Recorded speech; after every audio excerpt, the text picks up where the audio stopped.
Zelena akcija je osnovana početkom siječnja prije 20 godina. Jednostavno, skupilo se nas 12 i odlučilo osnovati udrugu. 7 dana kasnije smo osnovali Savez zelenih Hrvatske i eto, tada je to krenulo, krenule su i mnoge druge udruge. Kada sam se pridružila Zelenoj akciji, Zelena akcija je još bila mala organizacija. Danas je Zelena akcija jedno prepoznatljivo ime u javnosti i uspoređuje se jednom kompetentnom organizacijom. Pa Zelena akcija je sada svakako veća nego što je bila tada. Ima puno više zaposlenih, sada nekakvih 17, tada ih je bilo nekoliko. Ima puno više programa, sada imamo nekakvih 9 programa, 20 projekata. I svako radimo puno više aktivnosti nego tada. Mislim da smo i dalje ostali vjerni nekakvom principu da pokušavamo kombinirati stručnost u temama zaštite okoliša sa ipak nekakvim aktivizmom. Moja najdraža uspomena iz aktivističkih dana je definitivno akcija Kućica.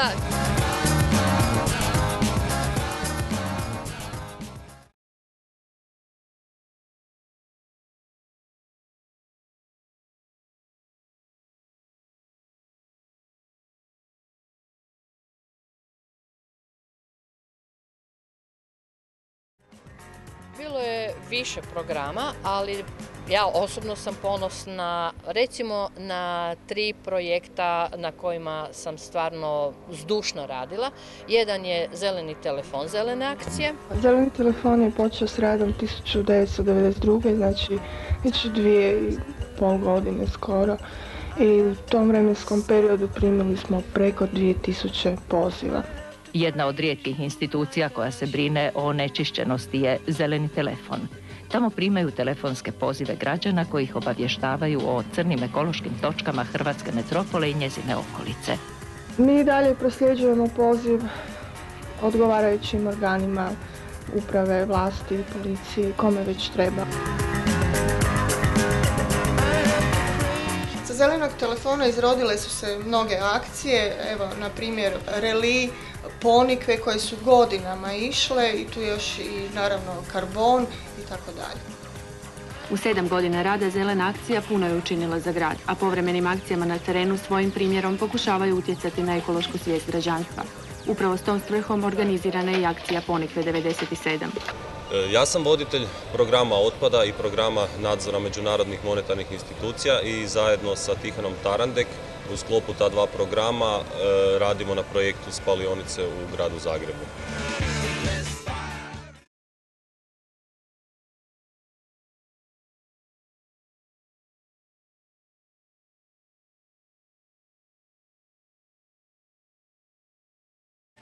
Ono što bih izdvojio kao doprinos razvoju Zelene akcije od strane energetskog programa su 2 kampanje i jedan projekt.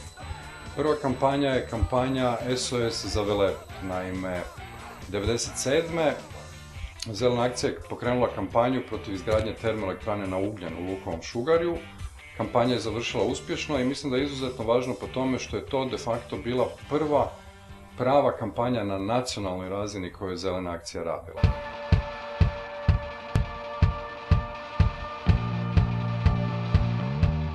Drugu kampanju energetskog programa koju bih želio izdvojiti je kampanja protiv projekta Družbe Adria.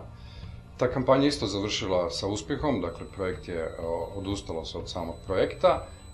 Pored toga što je to bila izuzetno atraktivna kampanja na nacionalnoj razini, mislim da je jako važno zbog toga što je pokazala jedan tip strategije djelovanja Zelene akcije koji je suradnja sa što većim brojem drugih aktera. Tako da smo uključili ne samo organizacije na lokalnoj razini, već i aktere van užeg okolišnog sektora, recimo neke organizacije poput Franjevaca i sl.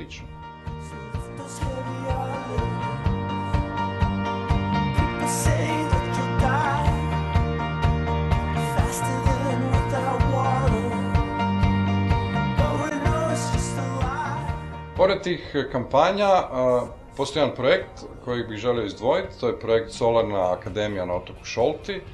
Naime, Zelena akcija je 2000. od tadašnje vlade uspjela dobiti na korištenje napuštenu vojarnu na otoku Šolti i od tada je polako uređujemo u edukativni centar koji bi trebao služiti kao mjesto ne samo za edukaciju, već i za inspiraciju novih generacija aktivista i aktivistica u Zelenoj akciji i brojnih drugih organizacija u regiji. Povijesni trenutak početka čišćenja objekta za prvi međunarodni kamp. Imamo šov tu.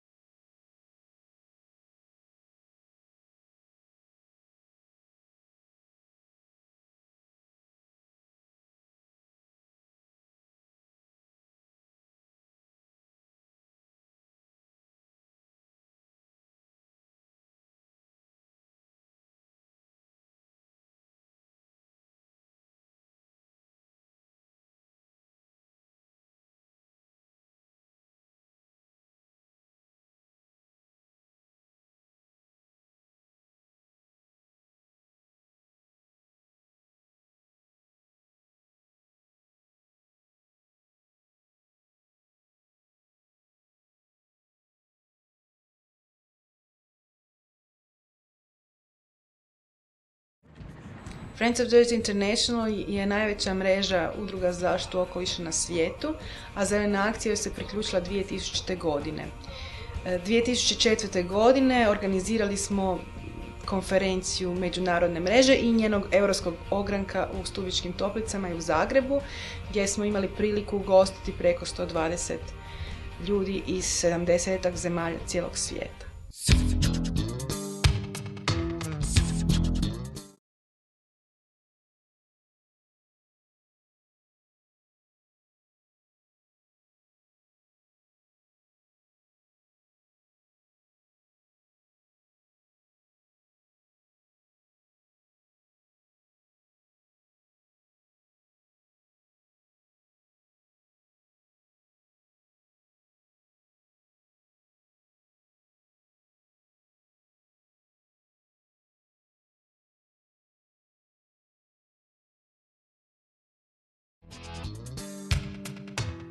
We are so glad to have Friends of the Earth Croatia in the Federation because it's a group that is active, brings in a lot of energy, and it's a very strong part of our Federation. We truly like the many people in Croatia who are part of this Federation, and we believe that with their being a part of Friends of the Earth International, they bring forward to the Federation strong ideas, solidarity, and also participation in so many areas. So we're really glad.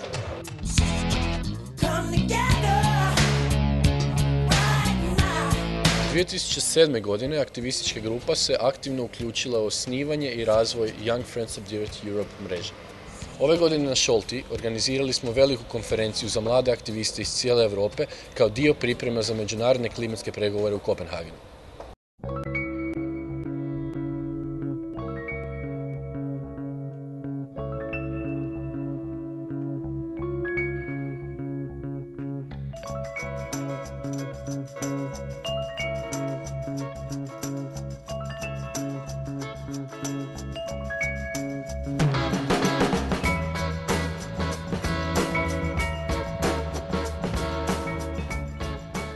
Jako nam je važna sigurnost naših aktivista i zato prije svake akcije pokušavamo predvidjeti neki najbolji i najgori mogući scenarij kao posljedice naših akcija.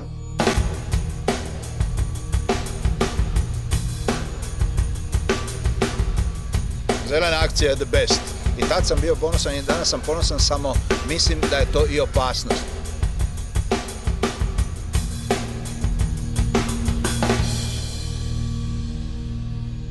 Ne možemo predvidjeti baš svaku posljedicu, pa tako nam se je to dogodilo da je Ministarstvo zaštite okoliša jedan naš performans protumačilo kao prekršaj.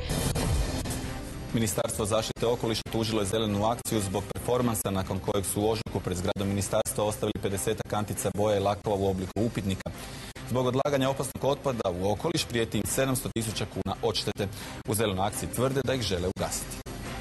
Da apsurd bude još i veći, Zelena akcija ovim prosvjednim performansom uspjela potaknuti nadležne institucije da počnu bolje provoditi zakon o otpadu, a sada smo se našli na sudu zbog prekršaja iz tog istog zakona o otpadu. Misija Zelene akcije nije samo da direktno rješava probleme okoliša, već da i kritizira one koji imaju dužnost da te probleme rješavaju poput državnih institucija. Iako se zelene akcije nisu mijenjale u zadnjih u povijesti uopće zelene akcije, moram priznati da je ovo prvi put da smo na neku akciju dobili odgovor od državne institucije, tako da smo se našli na sudu. Međutim, naravno da nas to neće zaustaviti da i dalje radimo iste akcije i da i dalje ukazujemo na probleme kad oni postoje.